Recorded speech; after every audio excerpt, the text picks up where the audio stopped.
Welcome to a new episode of Digging Up Positivity. This month we have a very special guest, Chipflake, known for his very cute and silly animations, and we will be talking about his upcoming game as well. Furthermore, we have some animations and of course, oh man, we have so many charities. It really shows that convention season is gearing up. So let's get started. We start with our furry, feathery and scaly friends from Czechia, who raised $4,200 for CSOP Aurawra during Cesfur, an organization devoted to conserve nature and its biodiversity by not just supporting endangered species, but also by spreading awareness of the importance of nature all around us. Last month, the crafty critters from Papa Barks were still going at it full force for raising money for ALS, but this month the campaign ended, having raised an impressive $66,921.88. I am so incredibly proud to have been a part of this wonderful initiative. And our fuzzy friends in Sao Paulo, Brazil have raised $8,320.25 for SOS Vida Pet Litoral. But that is not all. They also collected 352 kilograms of dog food, 212 kilograms of cat food, in addition of 118 packets and 8 cans of regular pet food. All of this will be used for the betterment of the animals in this amazing animal shelter. Bees are often overlooked in the grand scheme of things, but they are ever so important for maintaining our ecosystem, and the furs from Aurawra realize that all too well. Thus, they have raised $13,704.39 for the Ween Bee Foundation. Back in Europe, Awoostria raised $11,368.81 for Handicats Katzenhoeven Steiermark. Not just any cat sanctuary, but one for cats with a disability, providing a home for our feline friends who normally would never stand a chance. Meanwhile, in the US, we had 2,601 awesome beans at Anthro Weekend Utah, who raised over $34,000 for Nuzzles and Company, a local no-kill rescue. These lovely folks are dedicating themselves to a world where every animal is treated with compassion and love. And the ever so patient northern neighbors from Canada had 1,602 lovely beans, including 690 fursuiters at CANfurence, raising $9,608.33 for Holly's Haven, a local wildlife rescue.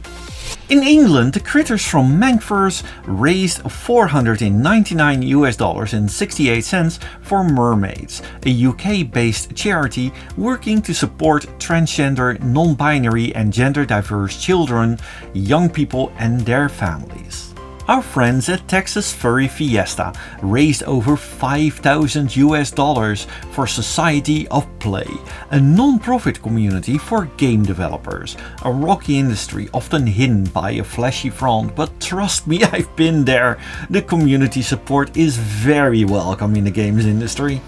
And at IndyFurCon, they raised $15,714.16 for the Oinking Acres Farm and Rescue Sanctuary, a local sanctuary not just dedicated to farm animals, but as many animals as possible, and they educate about farm animal rescue and provide sanctuary for unadoptable animals.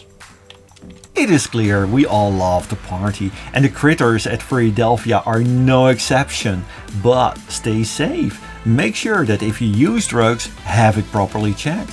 To have earplugs if things get too loud. For all of this, we have organizations like Dance Safe to make sure that we can go to our next party without any trouble.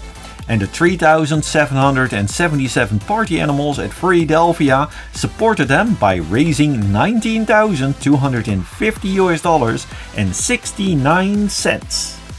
Every year, They are at it again, the Rhode Island Furs, keeping up that wonderful tradition of Teen Tony to honor Dog Bomb.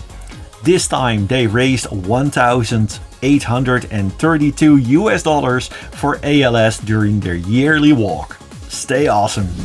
Whoo boy, that was a big list. And with this, I am ever so proud to announce that the total of charities covered by this channel this year is now $1,156,168 of which 34% is for LGBTQ causes, a whopping $388,409.29, which is more than the $299,619.71 raised in the entirety of 2024. Keep it up! I hope we can break the 2 million mark at the end of this year and things are looking good! Back in 2014, Furry launched the Maritime Link, which eventually evolved in what we know today as the Global Furry Television. To many Western furs, the name may not sound familiar. However, in Asia they have quite the following. Both this channel and Global Furry Television often join forces on various projects. Furry even was a guest on this very channel in May 2021, and I do wish him and his team all of the best and onwards to the 12th anniversary. Throughout the years, I always liked the various stories from Donald Duck in the weekly magazine in the Netherlands named after him. One thing that caught my eye was that everyone had a made-up car, and it often changed between stories, but never Donald's. Yeah, sure, some details, but he always had his trusty 313. This little car was introduced in the animated short Don Donald from 1937, and a year later it appeared in the comics. The 313 stands for 3 times bad luck, since Donald is truly the unluckiest duck around. This car has been built by Donald himself and is called the 1934 Belshire Runabout. But it doesn't stop there. In the 90s, a cut-through was released in the Netherlands, together with various forms such as an airplane, an F1 car, an amphibious car, and even a submarine. It also shows a 2-stroke engine and small details like the ball from the gear shift laying loose on the driver's seat, with the text that it sometimes does that when there are bumps in the road. While the original look is inspired by the American Bantam, a very cute little car that really does show its similarities, in the 90s some folks from Norway actually built the 313. And it's road legal. Well, all but freeways, but still. If you want to have a more in-depth analysis of Donald's car, go check out the original video on Ads Auto Reviews, linked in the description and in the corner.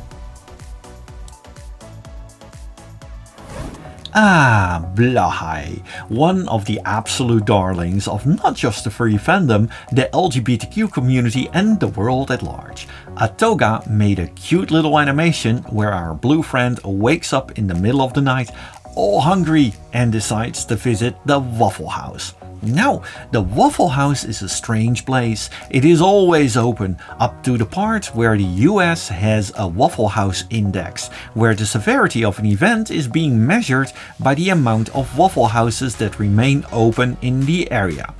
And rumors have it that at every night at 3 AM things change. Oh boy. And our little Blahai is right in the middle of it. How will this end? Do check it out. It's a very cute animation, all made in Blender. Hey, look at this. I'm sorry, that's pretty good, yeah.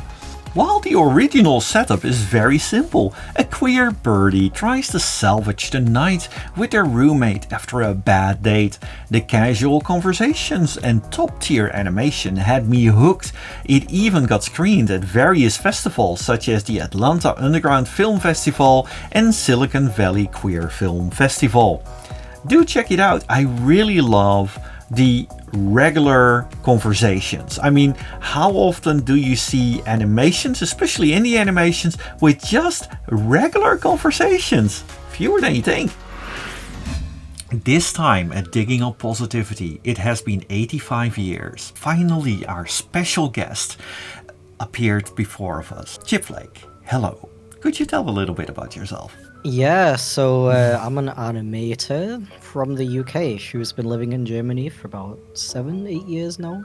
I'm most known for my cat-related animations. I've done a few, I guess you would say furry-adjacent animations, as well as a few more on the domestic cat side, I would say. I saw quite some of your storytime animations. It's always quite fun to see them grace my timeline. But like you said, furry adjacent. So how did you get to know of the furry fandom?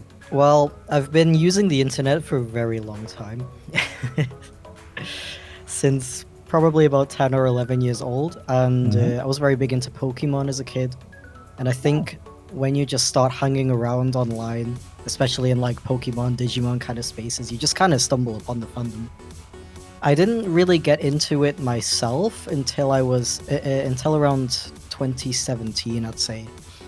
It's funny, I actually was a brony at first, and I think once that fandom started to die down, I was kind of looking for other fandoms to get into, and furry fandom was right there.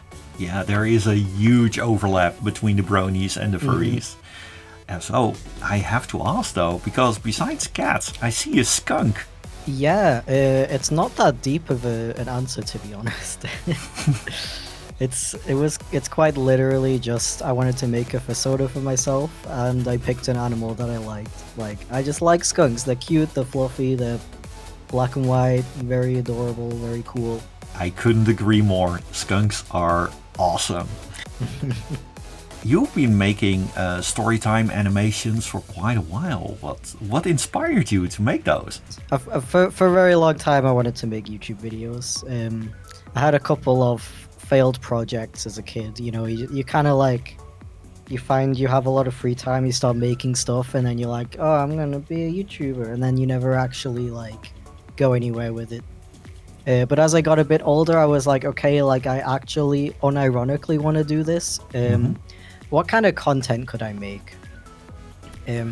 So kind of a expected answer, I think, around the time when I created my channel, the channels The Odd Ones Out and Jaden Animations, they were both starting to grow. I do actually remember that The Odd Ones Out had around 100k subs when I first discovered him. Oh, that's a long time ago. Yeah, it really was. I mean, my first video I ever posted was January 2017, which is a while ago now. But yeah, so it was a mix of that, and I watched a lot of kind of content that people made where they would use an avatar to like take it back to the Brody fandom thing as well. Like, I used to watch a lot of people who would review MLP episodes or like talk about theories and stuff, and they'd always use a Sona, like a PNG of their character and stuff. So I always really liked that format. And then the whole storytime genre came along, and I was like, okay, I'm just gonna like combine those two, and came up with something I really enjoyed. Yeah, and the result is really just an amazing channel, and I must admit, your voice is just so wonderfully soothing to listen to. It's yeah, it hits that right note from, you know, just nicely in the background and everything. So that's how I got to listen to your stories quite a bit. But besides the skunk, we also have a cat. So back when I started my channel, like I said, I really wanted it to like become a thing, something that I do as a job and stuff, and not just a hobby. I wanted to it was important for me to come up with a character that could achieve that. It's like not quite furry to the point where people who aren't furries would not enjoy it. Yeah. So that's the main reason why I chose a cat, and the design was just kind of something that is basic enough to animate, a memorable character, that kind of thing. Yeah, and cats, I mean, we're on the internet. The cat is international animal of the Exactly. internet. Exactly. Exactly. Well, the cat grew and grew, and it eventually became a video game that you worked 86 years to on, wasn't it? Something like that? Oh no, we're at like 150 years, I think. Oh, wow. Mm-hmm. Yeah.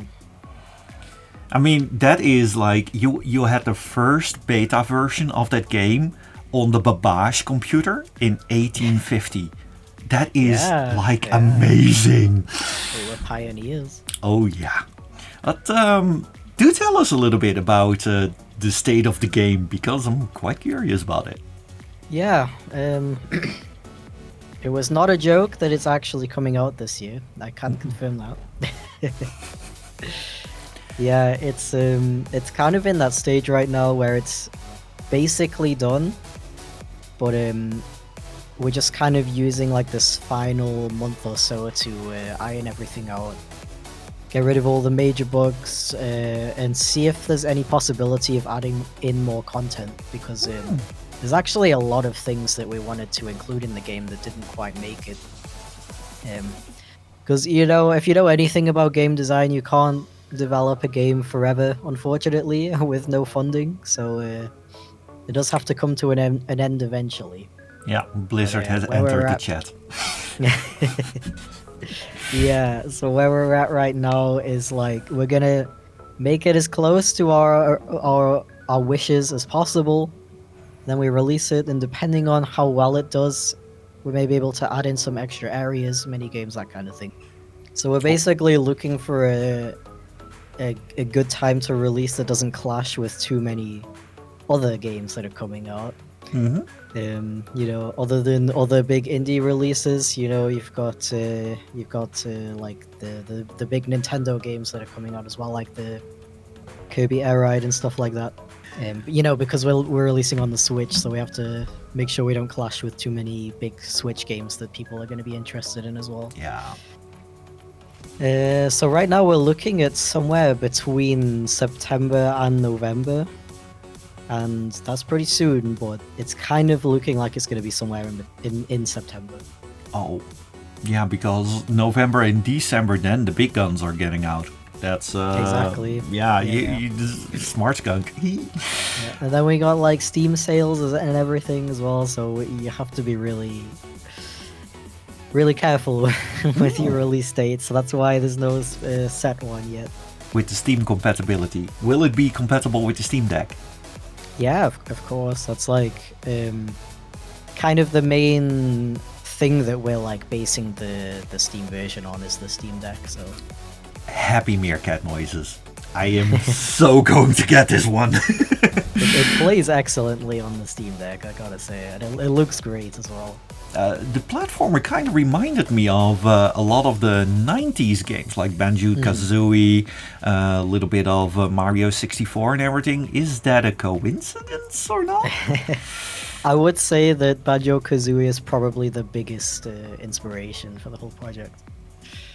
I am not surprised at all. Well, but it looks like you ticked up a lot of boxes in terms of various fandoms and also in the video game industry and everything, while you slowly stumbled into the furry fandom. And I have to ask, do you have a favorite moment in the fandom?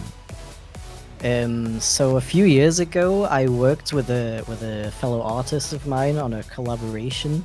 We created a couple of adoptables, and we created a couple of cat designs. One of them was like a blue, like sky-inspired design that somebody adopted, and that person actually got that character made into a fursuit. And they came to say hi to me at Dokumi. So I was standing there in front of my own creation in fursuit form. That was is really a really freaking cool experience. That is amazing. I Yeah. mean, yeah. That now that is a moment to remember. Absolutely.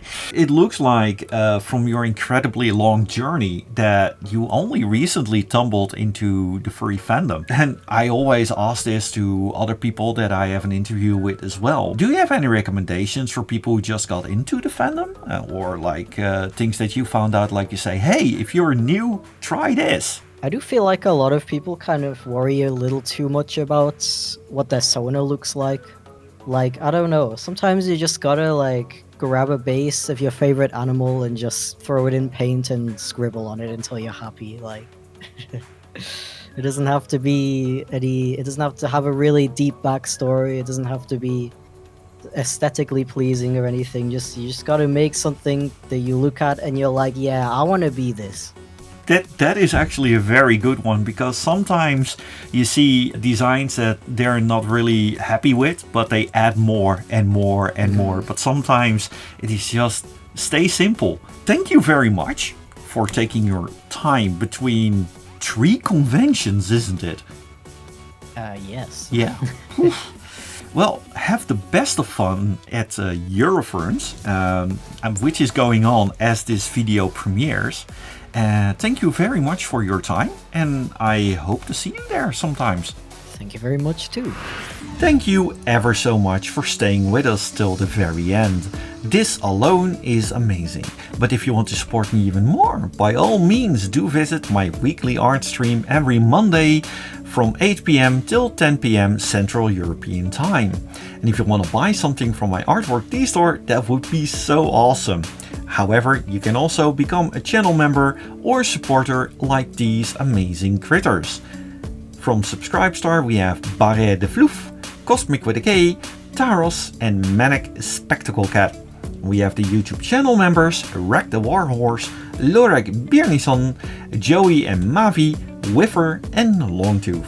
And on Patreon we have Tantru McNally, Ishnula and Els Dekkers. And of course we cannot forget the Twitch subscribers: Lely Lian, Evolver TV, Mino the Badger, Hanzana Janssen, Rain Fjord, Jake RG, GVSM317, Tani Draws, Light Nympha, Matcha01, Aspenwolf, Falconeo, Svex the Mischievous Fox, Ayabuyin and Longtooth76.